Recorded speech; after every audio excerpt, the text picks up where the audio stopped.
శ్రీ గణేశాయ నమః. శ్రీమాత్రే నమః. శివాయ గురవే నమః. శ్రీకృష్ణ పరబ్రహ్మణే నమః. శ్రీరామాయ నమః. శ్రీ గురుభ్యో నమః. సచ్చిదానందరూపాయ విశ్వోత్పత్యాదిహేతవే తాపత్రయ వినాశాయ శ్రీకృష్ణాయ వయం నమః. ప్రియ భగవద్బంధువులారా, మన మోహనవాణి ఛానల్ ద్వారా శ్రీ నారాయణ భట్టతిరి ప్రణీతమైనటువంటి శ్రీ నారాయణీయ కావ్యాన్ని అత్యంత భక్తి శ్రద్ధలతోటి వింటూ ఉన్నటువంటి భక్తామ తల్లులకు తండ్రులకు మునుముందుగా నా యొక్క నమస్కారాలు. నిన్నటి రోజున మనం 39వ భాగంలో శ్రీరామచంద్రమూర్తి యొక్క చరిత్రను పూర్తి చేశాం. ఈ రోజున 36వ దశకం 40వ భాగానికి మిమ్మల్ని సాదరంగా ఆహ్వానిస్తూ ఉన్నాను. ఇందులో మనం పరశురాముడి యొక్క దివ్య అవతారాన్ని గురించి చెప్పుకుందాం. అనసూయాసతికి అత్రికిన్ కలిగి దత్తాత్రేయ నామాన శిష్య నిరాసమ్మునకింతితో మసలియున్ స్వస్తుండవై హైహయుండను భక్తాగ్రగణికి వరం ములిడి అష్టైశ్వర్య ముఖ్యములు ఆతని నీవే వధించినాడవట మీద జన్మశూన్యం గుగన. అత్రి మహర్షికి అనసూయామాతకి కుమారుడవై అవతరించి దత్తాత్రేయుడు అనేటువంటి పేరుతోటి అద్భుతంగా నువ్వు వెలసిల్లుతూ ఉన్నావు. ఇప్పటికీ ఉన్నాడు దత్తుడు. అందుకనే దత్తావతారానికి ఎక్కడ సమాధులు ఉండవు. దత్తావతారం గుడిలో కేవలం పాదుకలు ఉంటాయి, గుర్తుపెట్టుకోవాలి. ఎందుకని ఈ అవతార పరిసమాప్తి అనేది లేదు. ఎప్పటికీ ఉండే అవతారం దత్తావతారం. ఆ తర్వాత వచ్చినటువంటి అక్కలకోట కానీ లేకపోతే షిరిడి సాయిబాబా వీళ్ళంతా సమాధి స్థితికి వెళ్ళిపోయారు, కానీ సమాధుల్లో ఉన్నారు. కానీ దత్తప్రభు సమాధి కాలేదు. అలాగే శ్రీపాద శ్రీవల్లభుడు కూడా సమాధి లేదు. కేవలం వారు ఎటుపోయినా ఎక్కడున్నారో ఎవరికీ తెలియదు. అందుకనే పాదుకా దర్శనం మాత్రమే ఉంటుంది. ఇక్కడ భగవంతుడు నా చేత దత్తుడైనాడు అంటే ఇవ్వబడ్డాడు అని అనడం వల్ల ఈ స్వామికి దత్తుడు అని పేరు వచ్చింది. అత్రి మహర్షికి దత్తమైనాడు కాబట్టి దత్తాత్రేయుడు అనే పేరు సార్థకమైంది. నిరంతర సమాధినిష్టకి భంగం కలుగుతుందని నిస్సంగుడు కావడం కోసం శిష్యులని చేరదీయటం ఇష్టం లేనటువంటి వాడై ఒక స్త్రీతోటి కూడి వర్తిస్తూ మద్యము త్రాగుతూ ఆత్మారాముడై చెరుస్తూ అందరికీ భ్రమ కలిగిస్తాడు. కానీ గొప్ప భక్తుడైనటువంటి కార్త వీర్యార్జునుడి చేత సందర్శింపబడి అష్టైశ్వర్యాలు అతనికి అనుగ్రహించాడు. నీవిచ్చినటువంటి వరాన్ని అనుసరించి ఓ స్వామి కృష్ణ, నీవే పరశురాముడుగా అవతరించి చివరికి ఆ కార్తవీర్యార్జునుడిని సంహరించేశావు. హరి మున్నర్జును కోర్కె తీర్పను తదీయాజ్ఞను జగద్భారమౌ పరమ బ్రాహ్మణ శత్రురాజులను కూల్పన్ రేణుకాదేవి కందరలోన కడగొట్టు బిడ్డడగుచు రామాభిధానంబున ధరణిను పుట్టితివి ఈవు భార్గవ కులానందాను సంధాయి. ఓ కృష్ణ, కార్తవీర్యార్జునుడి యొక్క శక్తికి వశమైపోయి బ్రహ్మద్వేషి అయినటువంటి సకల రాజకులాన్ని సంహరించటానికి ఆ మూలంగా భూమి యొక్క భారాన్ని హరించటం కోసం భృగు కులంలో జమదగ్ని మహర్షికి ఆయన కుమారుల్లో చిట్ట చివరివాడిగా పుట్టావు. రాముడు అనేటువంటి పేర తల్లిదండ్రులకు అమితమైనటువంటి ఆనందాన్ని కలిగించావు కదా స్వామి అంటున్నాడు. పరశువుని ఆయుధంగా ధరించటం వల్ల ఆ తర్వాత పరశురాముడయ్యాడు. భృగువంశ సంజాతుడు కాబట్టి భార్గవరాముడయ్యాడు. 14 ఈడులోనే శృతి లాభం మొంది గంధర్వుపై మదివ్రాలనగని తల్లి జంపుడనగా మారాడు అన్నయ్యలను తుదముట్టించుయు తండ్రియాన మరి ఆతో బుట్టువులం తల్లిని ముదముప్పన్ బ్రతికించుకొంటివి వరముల్ కొంటివి ఆయమ్మచే. ఆహా, 14 సంవత్సరాల వయస్సు వచ్చేంత వరకు అద్భుతంగా వేదాధ్యయనం చేశావు. ఆ వేదాధ్యయనం మామూలుగా చేయలే స్వామి. అందులో అర్థము, జ్ఞానము ఈ రెండింటినీ సమన్వయం చేసుకుంటూ వేదాధ్యయనం చేశావు. ఒకప్పుడు చిత్రరథుడు అనేటువంటి గంధర్వుడు పట్ల నీ తల్లి రేణుకాదేవి ఇంచుక మనస్సు పడింది.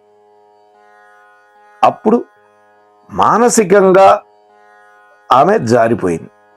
దాన్ని గ్రహించినటువంటి జమదగ్ని ఆమెను సంస్కరించాలనుకున్నాడు. చూశారా ఎంత గొప్పవాడో జమదగ్ని.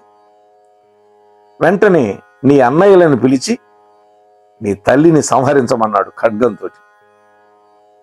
వాళ్ళెవరూ ముందుకు రాల. అప్పుడు ఎంతో క్రోధంతో నీ తండ్రి జమదగ్ని ఆజ్ఞాపించగా నీ తండ్రి యొక్క ఆజ్ఞను ధిక్కరించినటువంటి నీ పెద్ద అన్నయ్యలను నీ తల్లిని సంహరించేశావు. ఆ తరువాత ప్రశాంతుడైనటువంటి నీ తండ్రి వల్ల వరంగా వాళ్ళందరినీ బతికింపజేసుకున్నావు. పరశురాముడికి తెలుసు తన తండ్రి యొక్క తపశ్శక్తి. అందుకనే వెనక ముందు చూడకుండా తండ్రి ఆజ్ఞను పరిపాలించాడు. ఎందుకని? మళ్ళీ తనను వరం కోరుకోమంటే బతికించమని అడగచ్చని. చూశారా? అంతేకాదు, దోషం చేసిన వాళ్ళు ఆ జన్మతో దోషం పోతుంది, అందుకని సంహరించమన్నాడు. మళ్ళీ పునర్జన్మే వాళ్ళకి, ఇక దోషం లేదు. ఇందులో ఇదొక అంతరార్థం ఉంది. ఆ తరువాత నీకు మీ తల్లిగారు కూడా వరాలు ఇచ్చింది. చూశారా?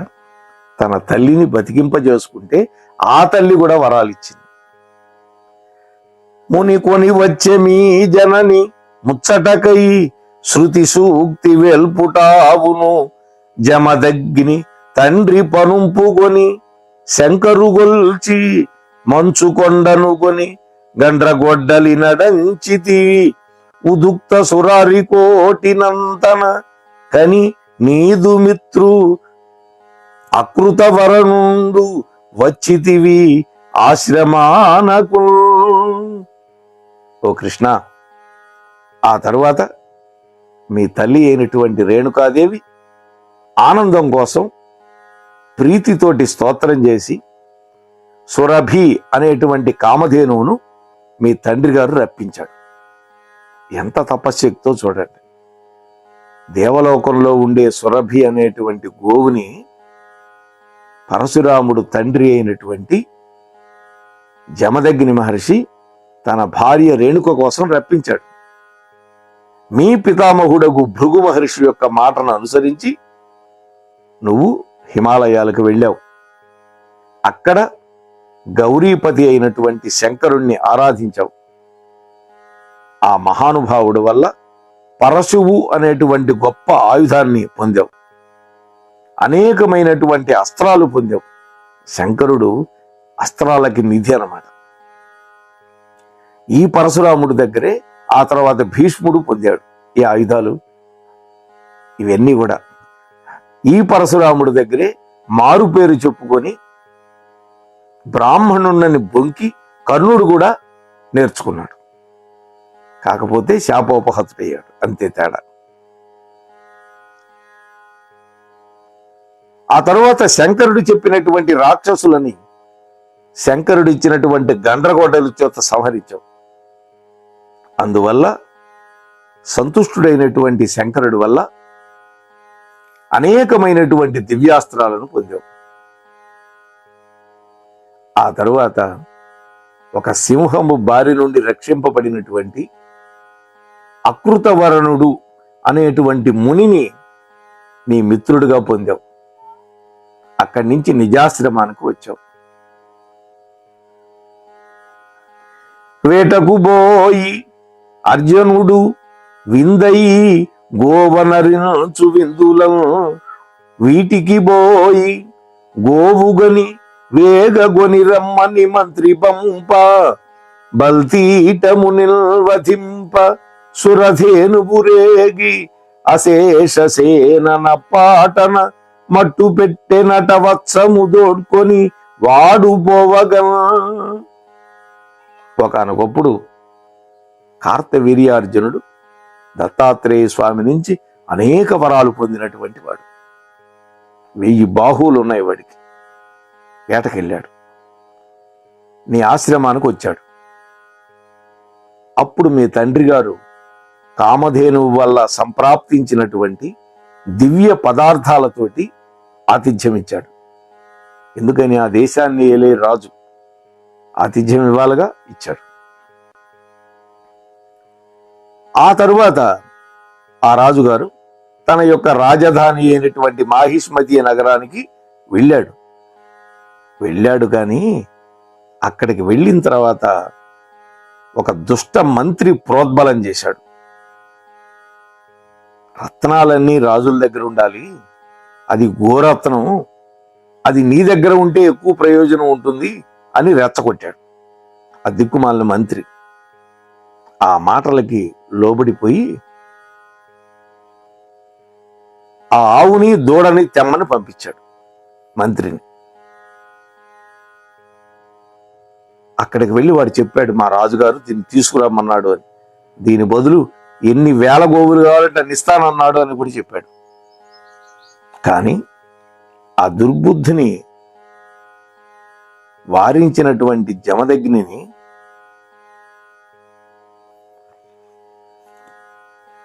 సంహరించేశాడు. అందులకు కామధేనువు కోపించి వాడి యొక్క సైన్యాన్ని మొట్టుపెట్టింది.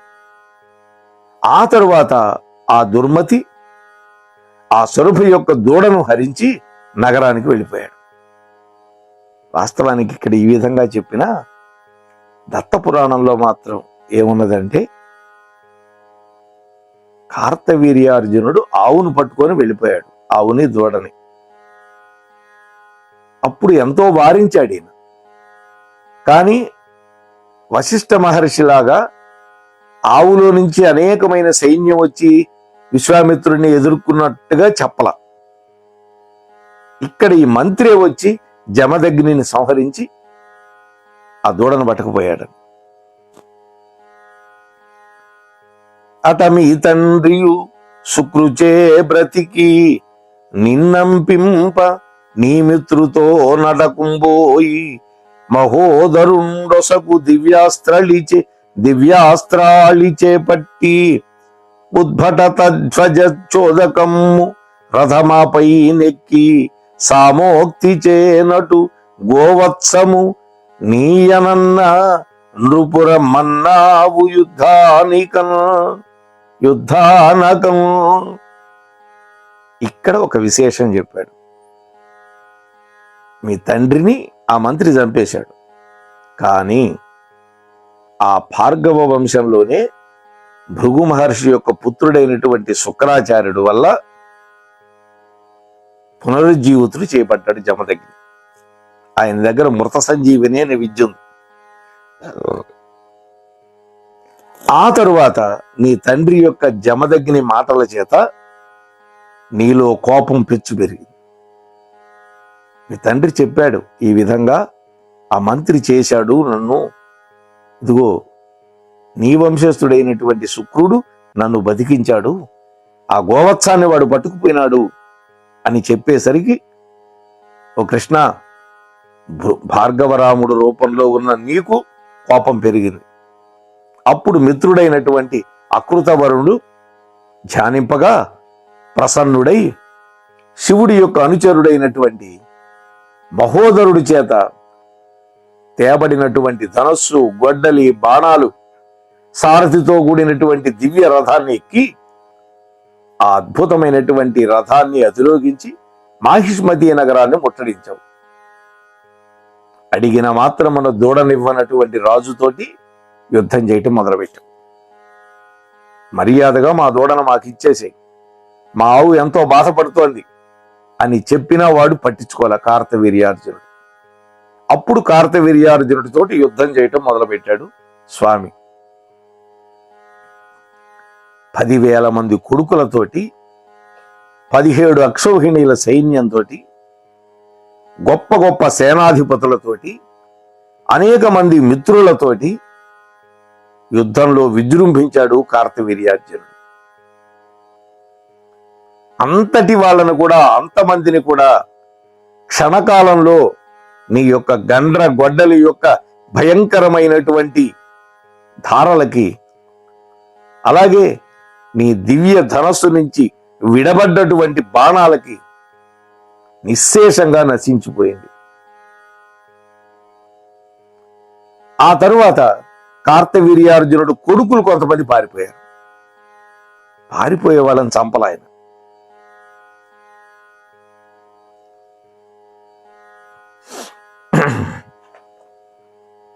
విలాసమాత్రంగా నర్మదా నది యందు జలక్రీడలాడుతూ తన యొక్క 1000 బాహువులతోటి నర్మదా జల ప్రవాహాన్ని ఆపి లంకాధిపతి అయినటువంటి రావణుడి యొక్క గర్వాన్ని అణచినటువంటి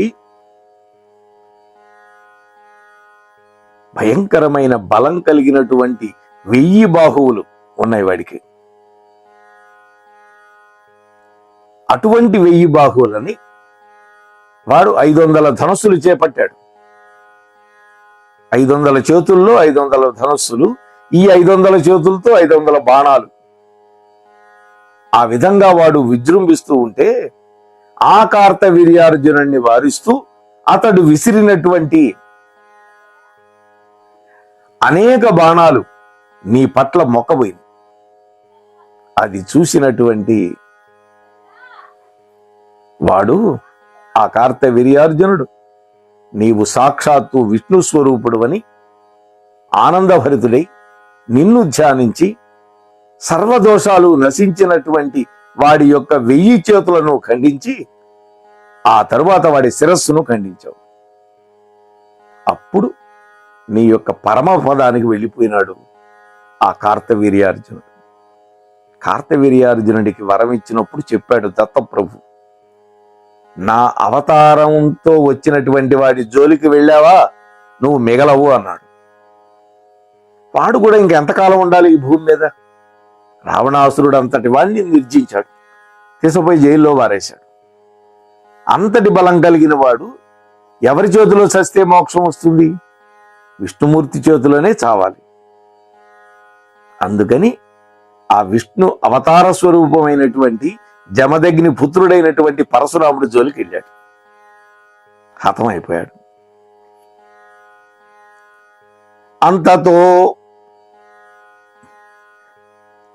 అంతటితో ఆగలేదు. కసి పట్టుకొని గడిచినటువంటి యుద్ధంలో చావగా మిగిలినటువంటి ఆ కార్తవీర్యార్జునుడు 1000 మంది కొడుకులు పొంచి ఉన్నారు. వాళ్ళు రెక్కి నిర్వహిస్తూ ఉన్నారు. ఈ పరశురాముడు ఎప్పుడు వెళ్తాడా అడవిలోకి దర్భలు సమిధలు తేవటానికి? వాళ్ళు పరిశీలిస్తూ ఉన్నారు. ఎంతసేపటి దాకా రాడు. ఈ విషయం తెలుసుకున్నారు వాళ్ళు. ఆశ్రమంలో పరశురాముడు లేనటువంటి సమయాన్ని గమనించారు. ఆ పారిపోయినటువంటి 1000 మంది కార్తవీర్యార్జునుడు కొడుకులు, ఓ కృష్ణ, నీ అవతార స్వరూపమైనటువంటి పరశురాముడు లేనప్పుడు వచ్చారు. మీ తండ్రి అయినటువంటి జమదగ్నిని సంహరించారు. అప్పుడు రేణుకాదేవి 21 సార్లు గుండెలు బాదుకుంటూ ఏడిచింది. ఇది ఇక్కడ విశేషం. 21 సార్లు గుండెలు బాదుకుంటూ ఏడిచింది.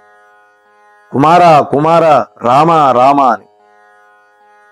లోకాలని నిక్షత్రియం చేస్తాను అని ఘోరమైన ప్రతిజ్ఞ చేశావు నువ్వు. ఎందుకని? క్షత్రియులు ఈ పని చేశారు. ధ్యాన మాత్రమున దివ్యాయుధాలు రథాలను రప్పించావు. బ్రాహ్మణ ద్రోహులైనటువంటి క్షత్రియులని గొడ్డలి పెట్టి సకల దిక్కులను గాలించి ఈ భూమి మీద రాచ పురుగు లేకుండా చేసేశావు. ఇది 27 సార్లు దండయాత్ర చేశాట భూలోకంలో ఉండేటటువంటి సమస్త క్షత్రియ జాతి మీద. నిశ్చక్షత్రియుని చేద్దాం అనుకున్నాడు ఈ భూమండలంలో. ఆ విధంగా చేశావు. వాళ్ళ రక్తంతో 5 మడుగులు ఏర్పడ్డాయి. అవే శమంత పంచకం, కురుక్షేత్ర ప్రాంతంలో ఉంటాయి. ఆ తరువాత బ్రహ్మని ప్రార్థిస్తే బ్రహ్మదేవుడు వాటిల్లో రక్తానికి బదులు పుణ్య తీర్థాన్ని నిక్షిప్తం చేశాడు. అప్పటి నుంచి అందులో స్నానం చేస్తే పుణ్యం వస్తుంది అని ఇప్పటికీ ఆ శమంత పంచక తీర్థాలకు వెళుతూ ఉంటారు. ఇంకా మాకు ఆ భాగ్యం పట్టలేదు.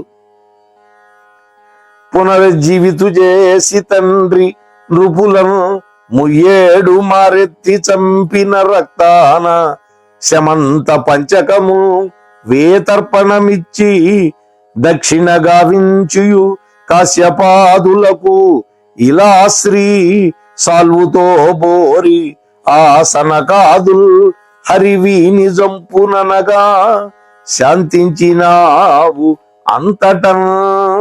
అది ఇప్పుడు మనం చెప్పుకుందంతా ఈ పద్యంలో నిక్షిప్తం చేశారు భట్టతిరి గారు. తండ్రి యొక్క శిరస్సును సంధించావు. ఒక అద్భుతమైన యజ్ఞం చేసి మళ్ళీ మీ తండ్రి గారిని పునరుజ్జీవితుణ్ణి చేశావు. ఆ తరువాత 21 సార్లు, 28 కాదు 21 సార్లు దండెత్తి రాజులందరినీ సంహరించావు. శమంత పంచకం అనే పేర ఏర్పడినటువంటి వారి యొక్క రక్తపు మడుగులలో భక్తితోటి పితృతర్పణ చేశావు. యజ్ఞ దక్షిణగా కాశ్యపాది ఋత్విక్కులకు నీవు గెలిచిన సమస్త భూమండలాన్ని దానం చేశావు. ఆ తరువాత మళ్ళా సాల్వుడితో తలపడ్డావు. సనకాది బ్రహ్మమానస పుత్రులు అడ్డపడ్డారు. శ్రీకృష్ణుడి చేతిలోనే వీడికి చావుంది అని చెప్పారు. అప్పటికి యుద్ధము నుండి మరలి ప్రశాంత చిత్తుడు అయ్యావు కదా పరశురామ. శరముల్డించి మహేంద్రమందు తపము సల్పంగా అయ్యబ్ధి నిర్ధర గోకర్ణముదాక మున్గమునులంతన్ వేడ ఝానిల్చి విల్శరమాగ్నేయము చేనదల్చి జలధిన్ సర్వేశ ఈ కేరళం మరిదిన్ నీ శృవమెత్తి ఎత్తితివి వాతాగార నన్బ్రోవరా. చివరి పద్యంలో మాత్రం తనని రక్షించమని వేడుకోవటం మాత్రం మానుకోవటం. ఇది 11వ పద్యం. మహేంద్ర పర్వతంలో అస్త్ర సన్యాసం చేశాం, తపస్సు చేశాం. ఈ మహేంద్ర పర్వతం నుంచే హనుమంత స్వామి కూడా ఆకాశానికి ఎగిరాడు. అది త్రేతాయుగంలో జరిగింది. గోకర్ణ పర్యంతము సముద్రంచే మునిగిపోవటం గమనించాం. గోకర్ణం వరకు మునిగిపోతోంది భూభాగం అంతా సముద్రంలో. అది గమనించావు. అనేక మంది ఋషులు వచ్చి నిన్ను ప్రార్థించారు.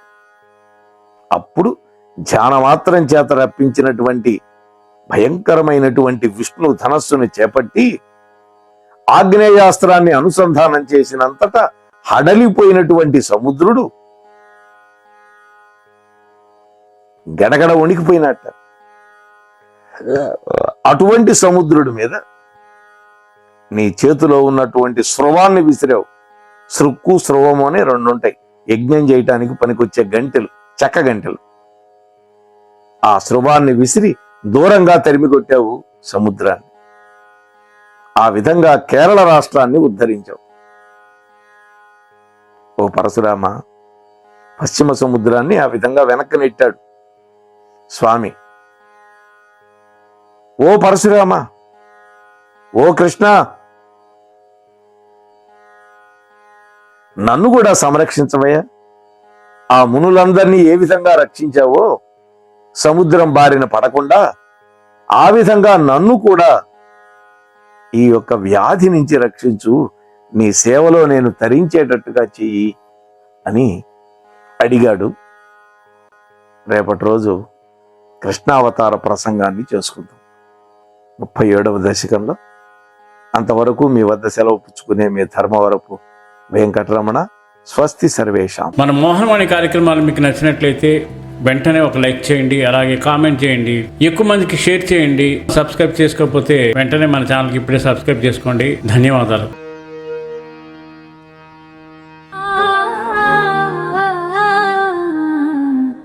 మోహనవాణి.